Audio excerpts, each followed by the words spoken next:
I'm the AI avatar of Joshua Bingham with JSB Tech LLC, breaking down the AI news that matters for your business.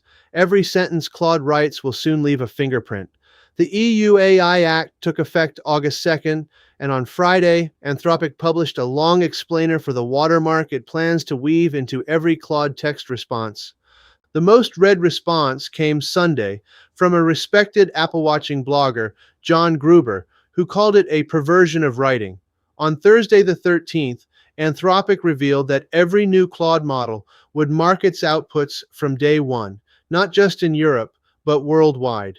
The reason is straightforward. The EU AI Act requires providers to watermark anything generated after August 2nd, and a code of practice that Anthropic and the other major labs have signed spells out the technical bar. Then on Friday, Anthropic tried to get ahead of the questions. The blog post is titled, How Claude's Text Watermark Works, and it walks through the mechanism in plain language. At every spot where Claude could pick from several roughly equal words, the watermark uses a secret key to nudge the choice toward one list and away from another. The pattern is invisible to readers. Only someone with the key can later check whether the text was generated by Claude. Anthropic says the technique is borrowed from Google's Synthid text, the system Google DeepMind has had running on Gemini since 2024. Internal testing, the company says, showed no measurable impact on output quality. The image Anthropic reaches for is a coin flip, whose randomness comes from the digits of pi instead of a die roll. The player never notices, but a referee with the full sequence can prove it. John Gruber, on Daring Fireball, made the strongest case against the design.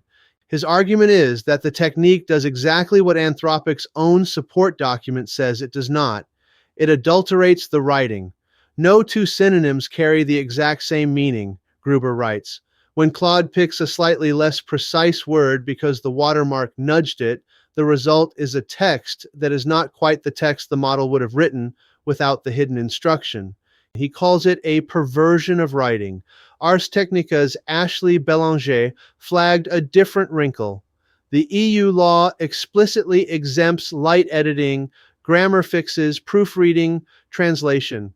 But the watermark lives at the model level, so it cannot tell a full rewrite from a comma fix. Anthropic's own acknowledgments put it plainly. Claude may mark exactly the content the law was written to leave alone. Worth noting what the watermark is not. It is not a fingerprint of authorship. Anyone with the key can check whether the text was likely generated by Claude, but the check is probabilistic, not a guarantee. Anthropic says the mark can survive a copy and paste, but disappears if the text is rewritten through another system. And the company has not yet released the detection tool, so there is no public way to verify the claim of invisibility today. The story behind the story is the EU AI Act's choice to bake transparency into the technology itself, rather than rely on platform disclosure. If the major labs honor the agreement, every frontier model will start leaving a similar signature by the end of the grace period in December. The technical debate is real. Gruber is right that any nudge inside word choice is a tax on meaning, but the policy direction is set and the labs are now implementing it. The interesting question is what the first detection tool looks like and who gets to hold the key. That's the wrap. Sources in the description. I'm Joshua. Catch you next week.